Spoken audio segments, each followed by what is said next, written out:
Welcome to Future Hindsight, a podcast that takes big ideas about civic life and democracy and turns them into action items for you and me. I'm Mila Atmos.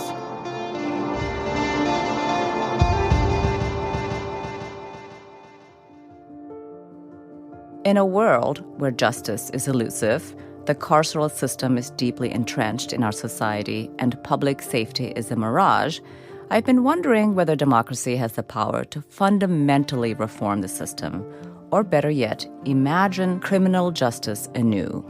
What would it take? As it turns out, ordinary people all over the United States are already coming together to challenge the legitimacy of the criminal system, and doing so, surprisingly, by working within the rules of that system. This work is not only changing some outcomes, but perhaps most importantly, forming the underpinning of collective legal thought, or demos prudence. To help us guide our thinking of what's possible, we're joined by Jocelyn Simonson. She's professor of law at Brooklyn Law School, a former public defender, and the author of Radical Acts of Justice: How Ordinary People Are Dismantling Mass Incarceration. Welcome, Jocelyn. Thank you for joining us. Thank you so much for having me. Good morning. Good morning. So on the show, we just had a conversation about the systemic, immensely cruel, and yet strangely casual injustice meted out by the criminal system. And my overriding thought was that justice will be perpetually out of reach, that the interwoven protections offered to prosecutors, judges, law enforcement will doom the accused forever, whether they're guilty or not. So I was so excited to read your book about the work to dismantle the system. And you start with how the state refers to itself as the people. And I found this quite unexpected. Why did you start there? I started there because the genesis of a lot of my thinking and research and activism comes from my years as a public defender in the Bronx. I worked there for 5 years before switching into academia. And in New York State, as in quite a few states, the prosecutors refer to themselves as the people. And this idea would be familiar to anyone who watches Law and Order, where in the beginning they say that the people are represented by the police and the prosecutors. It could also be familiar if you've heard of the idea of the people of the state of New York versus Jocelyn Simonson in a case. So it's this idea that because prosecutors are elected, they represent the people.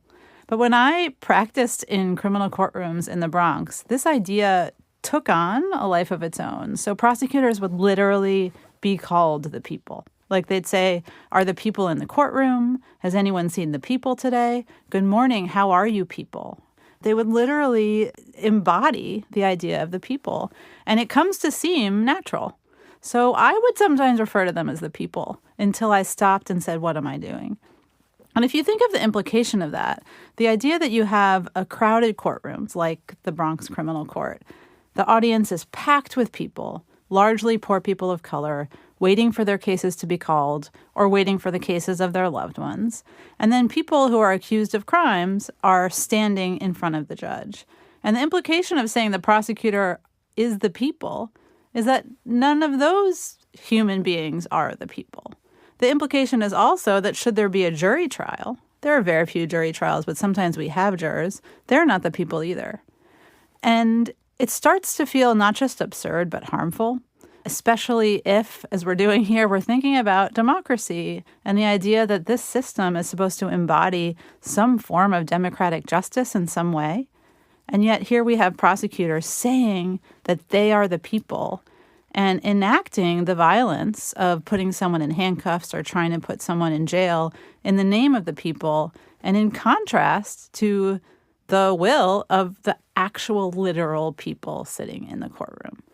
And on the one hand, it might sound rhetorical, but when you're watching the everyday violence of people churning through the system, being sent to cages, often for very low-level offenses, then it actually starts to seem like an ideological problem.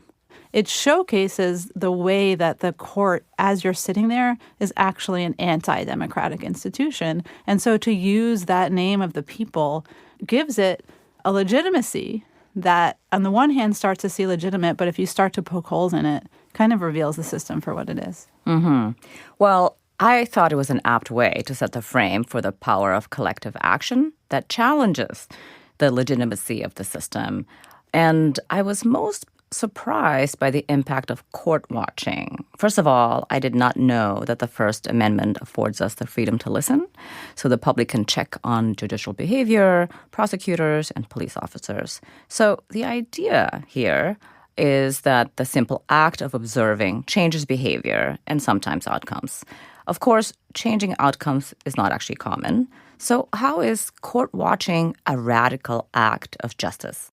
Yeah, so court watching in the way that I'm thinking about it and studying it and writing about it involves groups of people who get together and often in matching T-shirts, often holding clipboards to write down what they're seeing and what's being said. And they're doing it not to watch one individual case, but to watch the entire day or the entire session of cases and to observe what's happening in their name.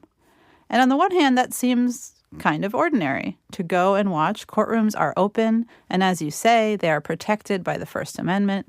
Are there some exceptions? Sure. But the general idea that the public can come into the courtroom is a constitutional idea. In addition to the person who's accused having a Sixth Amendment right to a public trial, which actually means to a public case, to a public adjudication. So I've sat in courtrooms along with court watchers, and what happens is if they walk in with, for example, in New York City, yellow T-shirts that say Court Watch NYC, and the O is in the shape of an eye, like an eye from someone's face that you can see through. And they sit there, and you can feel the energy in that room change. Because even though courtrooms are crowded, being watched and observed by people who are there for their own cases is very different from members of the public coming in and sitting there and saying, we are writing down what you're saying. We're writing it down individually. We're looking at who the prosecutors' names are and what they're saying. And we're also aggregating what we see. We're entering what we see into computers, and we're generating reports. And our reports are going to tell stories of what we're seeing, and they're going to show the numbers of what you're doing. So it might be that in Manhattan, for instance, the elected prosecutor says, I am no longer going to prosecute turnstile jumping cases. Instead, I'm going to try to give treatment to people. Here come court watchers to sit down and watch case by case and see that that's not actually happening. Because these low-level cases are not the kind of cases that newspaper reporters are going to come in and report about. And so here come court watchers, and they're tweeting what they say. And we have seen in real time the system bristle at just people coming in and watching what's happening in a public courtroom. So court officers have tried to remove people from the courtroom, unaware at first that there's a right to be there. Prosecutors have asked that they not be allowed to say the name of the prosecutor on Twitter, even though they are public officials or representing a public official saying what they want. You can see the frustration from all of the systemic actors when people are coming to observe and report on what's happening. Part of the power of what they're doing is also that they're doing it collectively. So again, to go back to this concept of the people, and I do think it's an important ideological concept, literally a group of people are coming in. And sometimes they will say things like, what are you doing in our name? Or a report will say, not in our name. And so they're coming in and they're saying, we're the public, regular people that you say you're doing justice for. And they're coming in with a critical stance. Prosecutors know that they're coming in to see whether so-called justice is actually happening. And court-watching organizations have really proliferated around the United States in the last 8 to 10 years. And it's not that all of them are radical or abolitionist, although many of them are. But increasingly, they are taking a critical stance toward what's happening, saying, we have too much incarceration, we have too many prosecutions, we want to try to understand what justice is. And then they're writing reports and holding press conferences, educating the public as to things that we wouldn't ordinarily know. And then there's this other power that I try to document in the book, and that is really palpable when you are with court watchers or talk to them about what they're doing, which is that to know intellectually about the system and how it works is really not the same as to sit there physically and watch what's happening. Anyone who's worked in a courtroom knows this. Anyone who's been prosecuted knows this. But to sit there and watch in the aggregate, case after case after case. A woman is prosecuted for stealing baby formula, allegedly. A child is prosecuted for jumping a turnstile, allegedly. Person after person after person is prosecuted for drug-related offenses.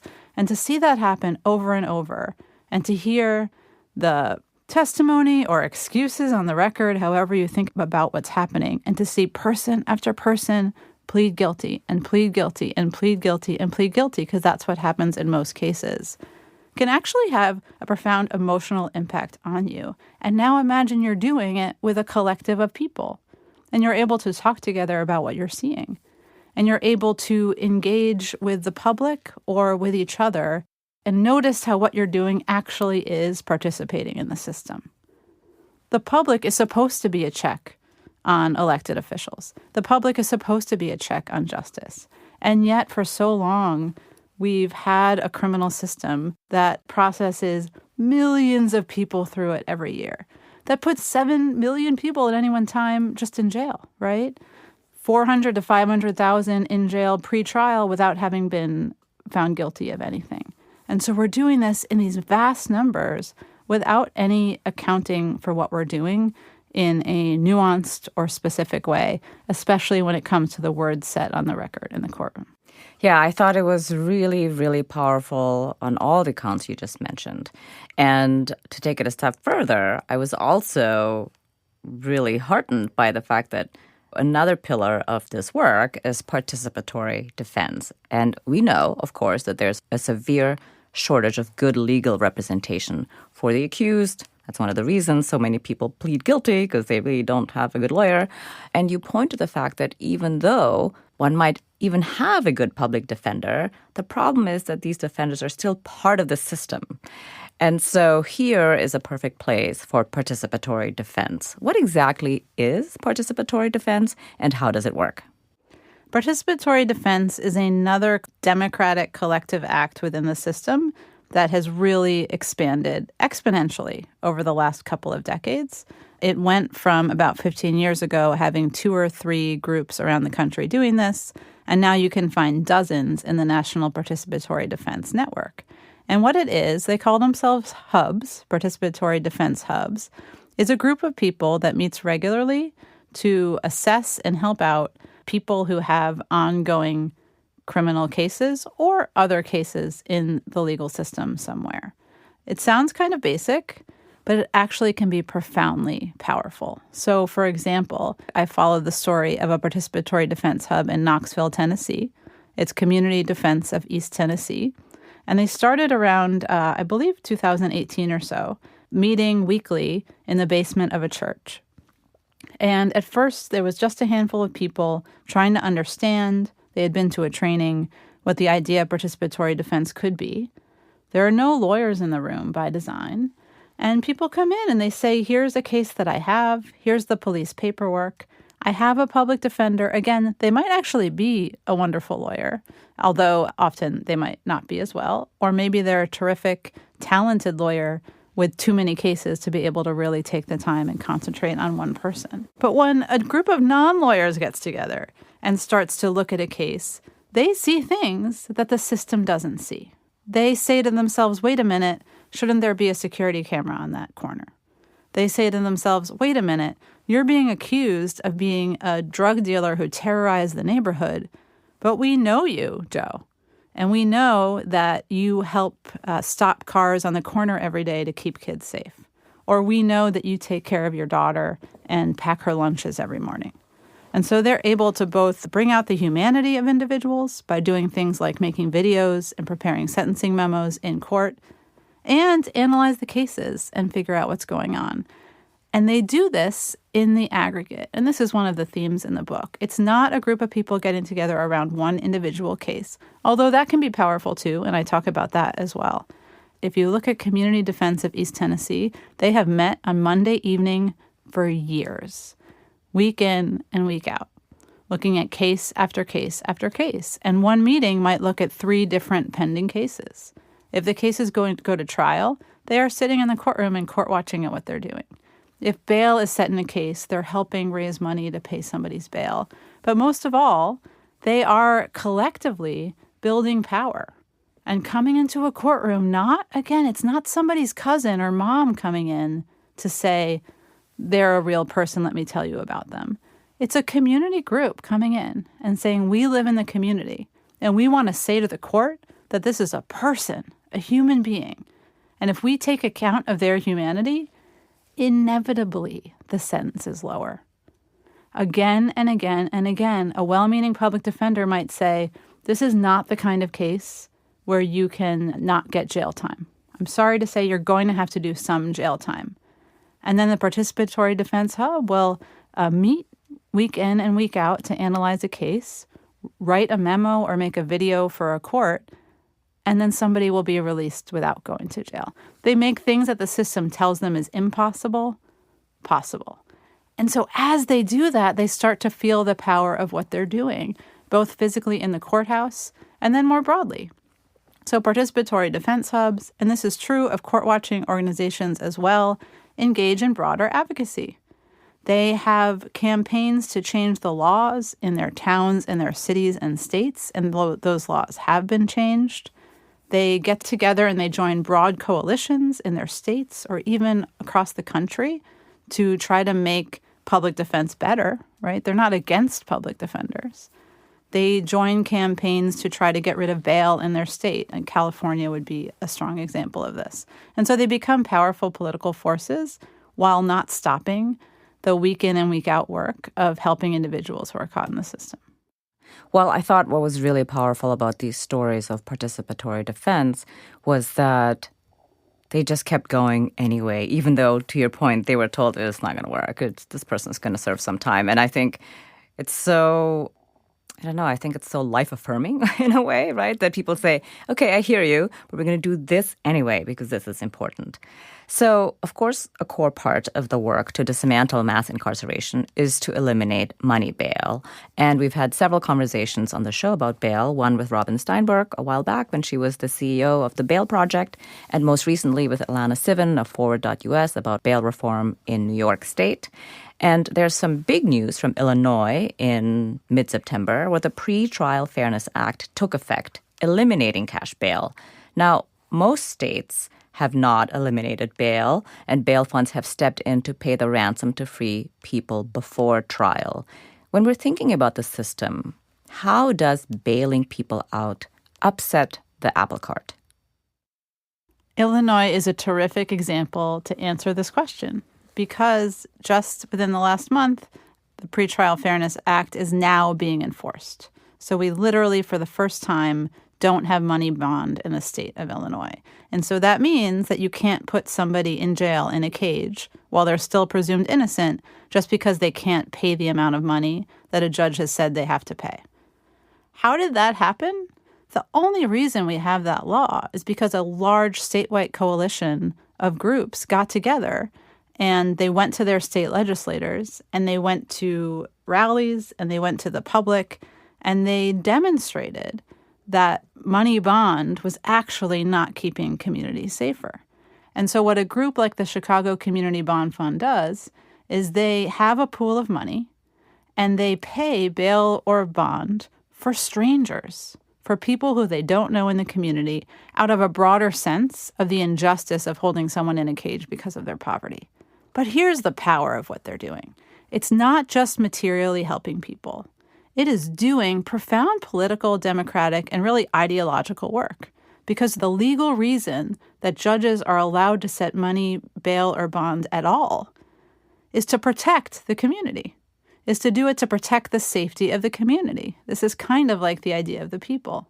Now imagine a group comes in and says, we are part of the community. And we think that our community, our neighborhood, our county, our city is actually safer if people are not sitting in cages in our home, they're not losing their jobs, they're able to keep watching their kids, and studies show that they're less likely to do conduct that leads to a rearrest in the future. So it's this idea of community, an idea of public safety that contrasts directly with what the system is saying. If you walk into a criminal courtroom and someone says, today I'm going to protect the community, what a judge means is, I'm going to put somebody in jail. I'm going to punish somebody. That's justice. When a community bail fund or a community bond fund or a group of people come together and they pay bail or bond for a stranger, they are showing the system that it cannot declare that the entire community wants somebody in jail. It cannot declare that it represents the people when it's doing that work. Might it represent some parts of the community and some parts of the people? Sure. But community bail funds are actually pulling the rug out of the system's justification for what it's doing. You're not doing it to protect the community. You're doing it because that's your idea of justice, not necessarily the community's idea of justice. And because of that profound political and democratic work, system actors hate community bail funds. So I have seen judges absolutely livid when they see somebody walk into a courtroom for whom they had set bail beyond the amount that they knew they could afford. So imagine a person who's been freed by a bail fund walking into a courtroom. They haven't been rearrested. There's no allegation they've done anything wrong in the interim, and they're walking in without having missed their court date. Why would a judge be angry? Why would a judge scream out? I've seen it. Who set bail for that man? The reason they do that is because it didn't work the way it was supposed to. This person was supposed to be in a cage. This person was supposed to plead guilty because they needed to go home because they couldn't afford the amount that the bail was set. So it's actually disrupting the working of the system and shifting the ideological ground that the system uses to justify itself. We're taking a short break to share about a podcast called Democracy Decoded, and we'll continue with Jocelyn when we come back. Democracy faces a wide range of challenges, from citizen participation in decision-making and divisive, hyper-partisan politics to misinformation, war, and civil unrest. Many people do not trust their democratic institutions and increasingly distrust each other. But our democracy matters, and we need to find space to solve common problems and issues across these divides. On the Democracy Matters podcast, you'll hear conversations with a wide range of scholars, experts, and practitioners who are dedicated to exploring ways to make our democracy more resilient for the common good. Join the conversation by subscribing to Democracy Matters wherever you get your podcasts. And now, let's return to my conversation with Jocelyn Simonson.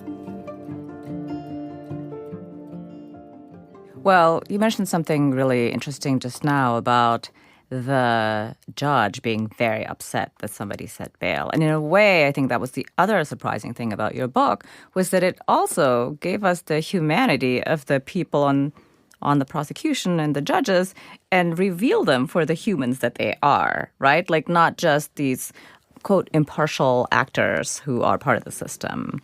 And since we were talking about this judge being upset, I wanted to add this story that is in the book about a judge setting a $5 bail in Denver or go to jail, which would cost taxpayers $100 per night. And this, in my mind, actually sums up the insanity of the system and also points to the fact that this is about economics. There are a lot of people who are invested in keeping this system the way that it is. So what are we up against here? What are we up against? We're up against both material and ideological forces. So it's really important to name the economy.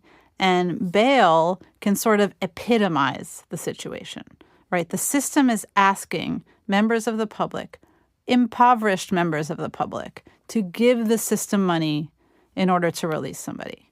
People who are poor cannot even pay that money, right? Can't pay what bail funds call ransom. And so then it's taxpayers who pay for people to stay in jail. And what happens when we put people in jail?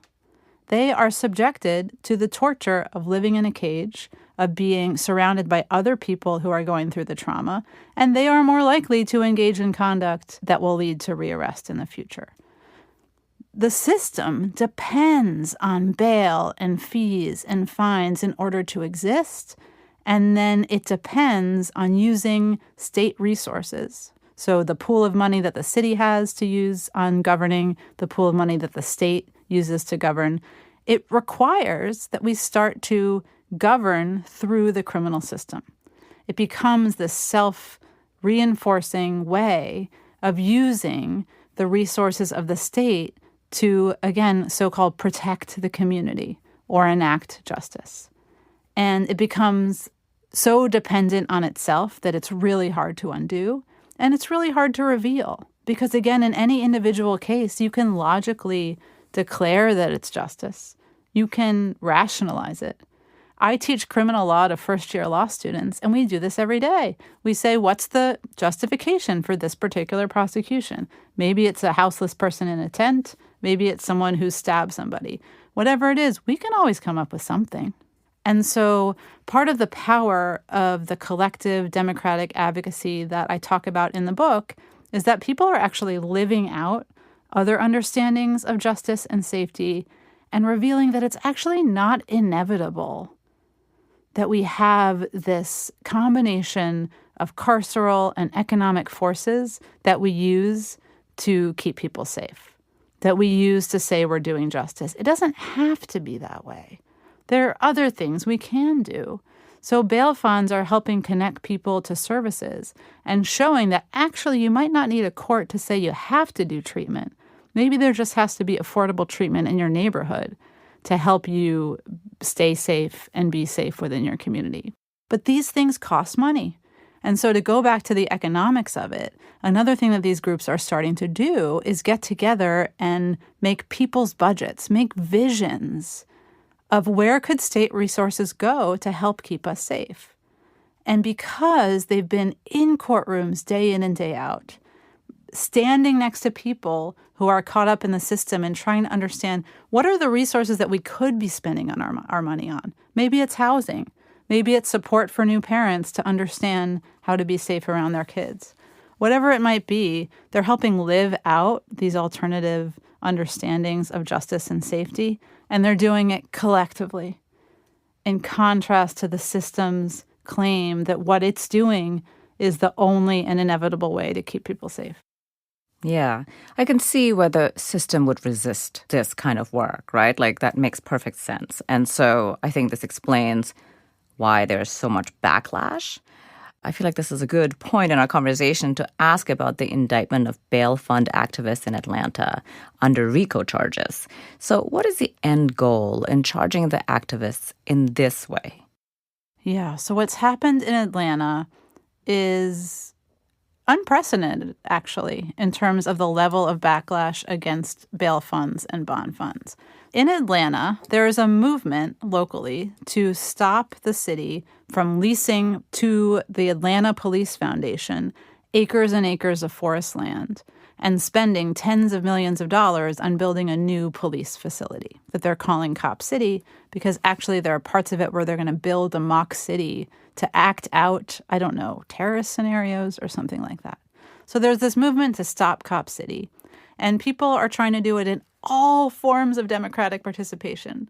They're gathering signatures to get a referendum on the ballot. They're testifying in city council, but some people are also occupying the forest or having rallies and protests or whatever it might be. Part of this collection of groups is the Atlanta Solidarity Fund, which, among other things, has been paying bail and bond for people who are arrested in relation to protests to stop Cop City. Now, just to go back to where we started, when a bail fund pays bail for a person, they're literally using the existing rules of criminal procedure, right? The law in Georgia says when bail is set, a person can pay bail, and here are the procedures that you can do. What did the Atlanta Solidarity Fund activists do?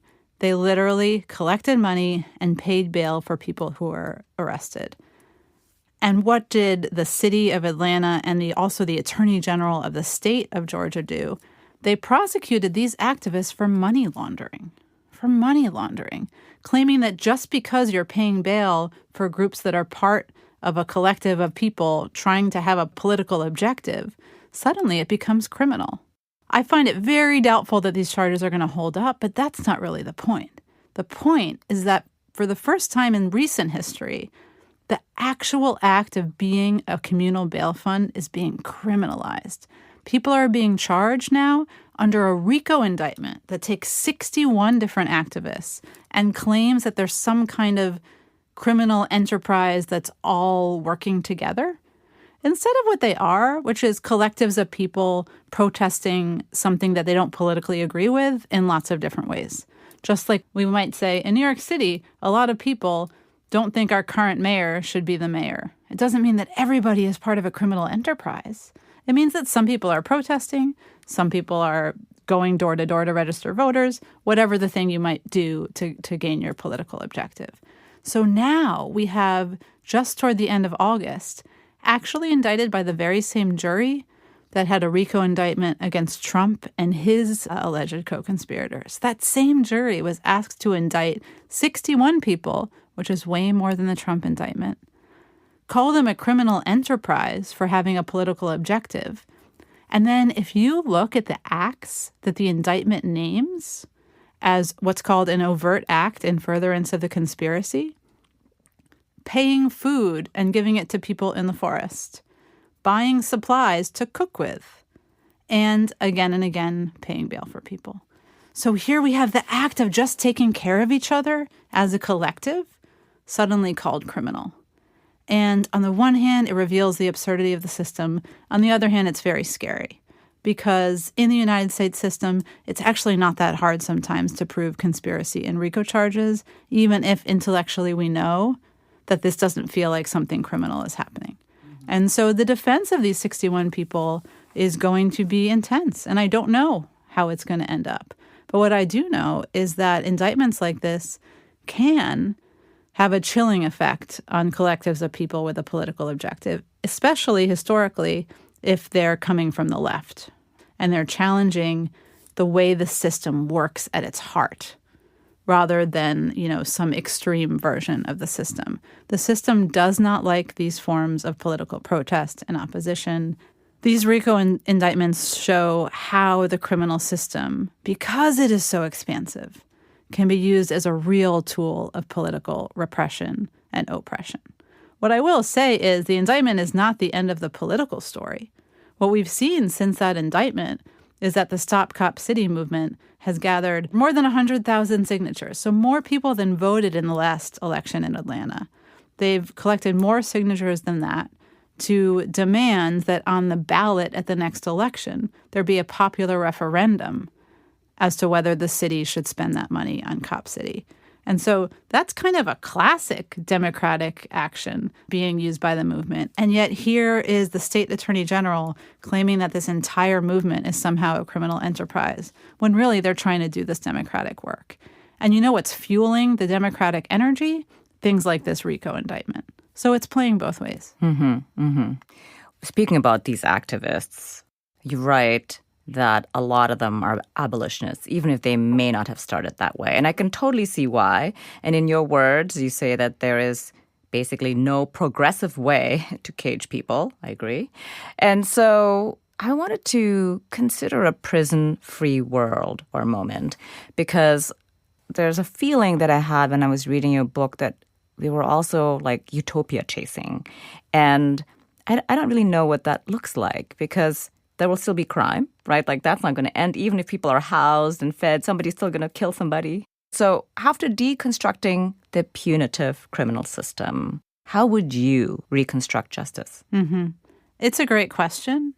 And from an abolitionist point of view, and to be clear, I, just like a lot of the people I write about the book, have actually been transformed through my involvement with and writing about these collective acts to reimagine justice and safety. So I do believe that an ideal world is one without prisons, and in fact, one where we don't call when people harm each other crimes and think that justice is punishing individuals.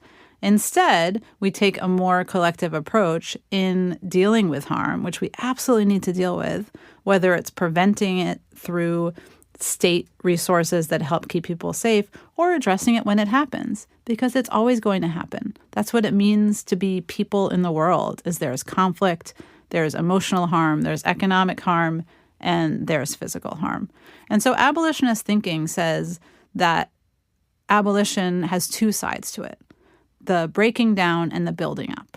And so what does it mean to build up a world without prisons in which we can keep each other safe? And if you think we need a state, and I do think we need a state, the state facilitates the ability of people to keep each other safe by providing the resources and legal apparatus that people need to do that. What does it look like? I think you could call it utopian in a sense, not utopian as a critique, like that could never exist. But it's utopian in a practical way, as kind of a praxis, which is that we are using our imaginations to try to envision a perfect world that will never exist, in which there isn't harm because we're taking care of each other. And then if you are trying to achieve that world, all the perfectionists out there know what this is like. If you're trying to be a perfectionist, it's not because you actually are trying to achieve perfection. It's because, from that mental standpoint, you're going to do better and get closer than you can. So the building up of abolition means, in small ways, living out other ways that we can keep each other safe. And the kinds of tactics I talk about in the book are ways of doing this. When a community bail fund meets somebody they've bailed out with flowers and gives them resources to help them get housing, they are living out a kind of community and advocacy and another way of imagining safety and justice. So if we take these small moments, we can start to imagine and build something out. And some people think that this answer is not specific enough to say, no, actually, what does it look like when we don't have prisons? And we don't have that answer yet because we haven't yet done the simultaneous breaking down. In order to imagine, think of the incredible amount of money and resources and labor that we spend on our carceral system, that we enact on our carceral system. We haven't yet had the capacity to build those beautiful systems and ways of dealing with harm that we would want to see. Some groups are living it out in small experiments. They're engaging in what's called transformative justice, which actually starts with a person who's harmed and tries to make sure that they're made whole. Might involve elements of restorative justice, but also thinks more broadly about the community and how the community could actually take more responsibility in helping prevent and address harm. So there are ways that we're starting to live it out, but we need to simultaneously decarcerate, stop spending our resources, and start building it out. I have a child at home. She's 10 years old, and for her whole lifetime, I've been talking with her about policing and whether it makes sense and things like that. And she has, at one point, come home kind of bothered because there are police officers in her public school in New York City, and they're lovely, right? They greet her in the morning. She likes them a lot. And so she said, Mommy, if you don't think that we should have police, are they not good people? And so, an abolitionist approach would not be to say that all cops are not nice people. It would be to stop and ask a different question. Imagine these two women who are actually very caring people in lots of ways, and it turns out like children. And now let's imagine, what could we do with that love? What could we do with that labor? What kind of a career could we envision that gives people a really good pension and great training and helps them keep kids safe without being armed police officers whose trained response when things go wrong is to arrest people and send them to jail? So it's not about eliminating any people. It's not about any people being bad people. In fact, the abolitionist vision would be not to cast anybody out from society, but to envision entirely other forms of working and living and educating and keeping people safe without using the carceral apparatus. Thank you. You mentioned earlier about a people's budget, and I feel like this is a great follow-up to what you just discussed about not discarding people. So a concrete way to change policy to make this kind of thing possible is to decide where the money goes. I was really taken by the story about Seattle's solidarity budget. Can you tell us about the journey of this budget and why it was important? Yes.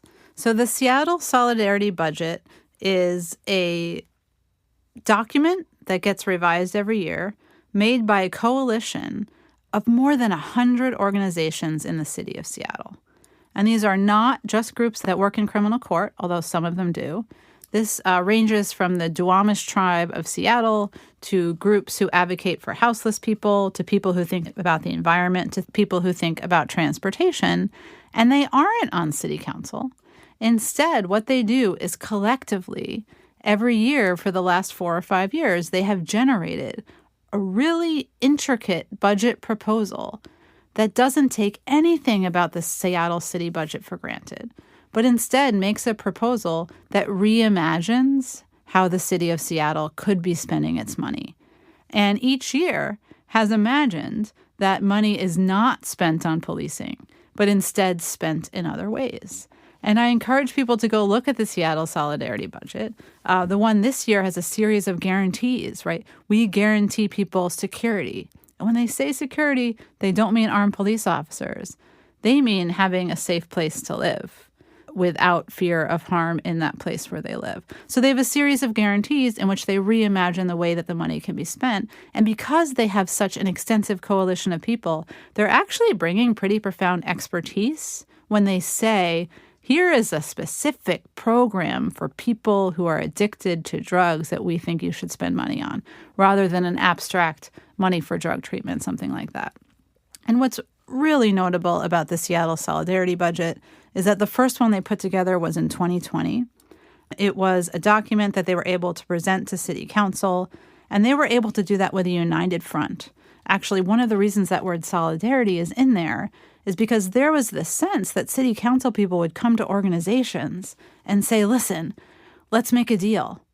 We have, just say $10,000 to spend. We're going to give you $8,000 of that money if you support our budget. But these groups are coming together and they're saying, wait a minute, you can't pit us against each other. You can't make us fight over money. Instead, we're going to come to you with a unified vision and point out through our unified vision that one of the big problems is the incredible amount, right? Most cities, it's like 50% of the budget is being spent on policing and corrections. And so if we reimagine where that money can go, just imagine how we can work together in solidarity to make our city safer, more equitable, better for the environment in ways there's a synergy between those policies. And in 2020 and then 2021 again, Seattle is the only major city in which the city council reduced its spending substantially on policing. Again, it's not that the solidarity budget was on the city council. It's that they collectively, outside the system, presented a budget that ideologically could not be meshed with the existing budget. In order to agree with the solidarity budget, you have to actually disagree with the city's budget. It's not tinkering. It's an entirely different vision of what it means to represent the people and what it means for a city to keep people safe. So as an everyday person, what are 2 things I can do to participate in the dismantling of mass incarceration? Yeah. So one of the big lessons of the book and of my, years of studying and being a part of some of this advocacy is that we can't do any of this alone. We can only do it together. And a lot of the criminal system does happen locally. So if you're living in the U.S., one thing that you can do is look around in your town or city or county or state, maybe you're in a rural area, and see what groups are going into criminal courthouses to try to change what's happening there. You can Google court watching, or you can there's a national court watching organization. You can see if there's a participatory defense hub. You can see if there's a bail fund. And if there's not, you can talk to your neighbors about starting that kind of thing. Another thing you can do is start to learn about how your city's budget or your county's budget or your state's budget works.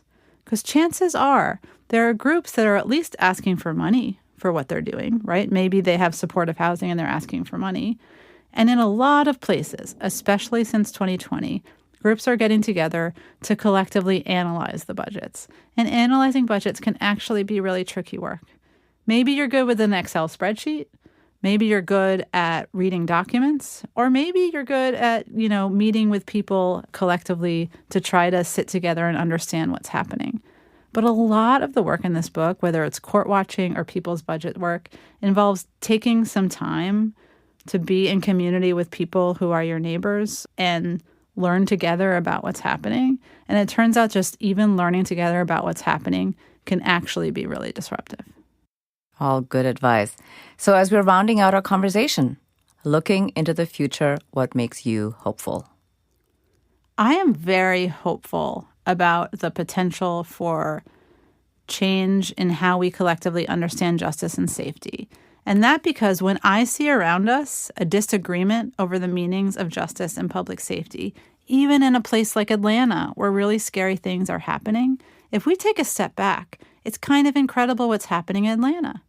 We are connecting deforestation to the building up of policing, right? There's a movement that is making these connections, and the city is opposing what they're doing because they're making those connections. So what I'm hopeful about are the ways that people are helping each other, and by doing that, actually revealing to everybody that we can't assume any one meaning of justice. So to me, it makes me hopeful that we're arguing over the meaning of justice. It shouldn't be obvious that justice equals cages. It shouldn't be obvious that public safety equals policing. For too long, that's been obvious, and now we're starting to have those debates and conversations. And I think conflict like that is productive and good and gives me hope. Yeah, that's exciting and hopeful. Well, Jocelyn, thank you very much for joining us on Future Hindsight. It was really a pleasure to have you on the show. Thank you so much for having me. Jocelyn Simonson is a professor of law at Brooklyn Law School and author of Radical Acts of Justice: How Ordinary People Are Dismantling Mass Incarceration.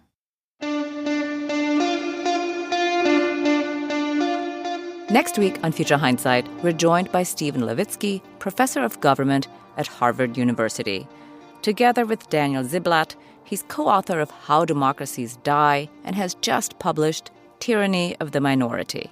They argue that reforming American institutions to become more democratic will help us achieve a full multiracial democracy and, in the process, save democracy itself. Well, if there's one core element to modern democracy, by which we mean not direct democracy, but modern representative democracy, it's that majorities should prevail. Those who win the most votes should govern. And so counter-majoritarian institutions are invariably undemocratic because they limit the power of majorities. That's next time on Future Hindsight.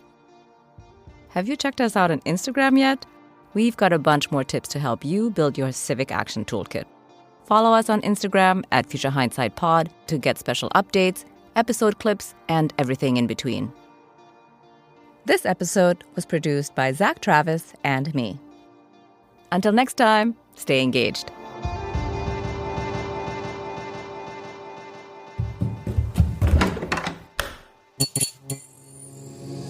This podcast is part of the Democracy Group.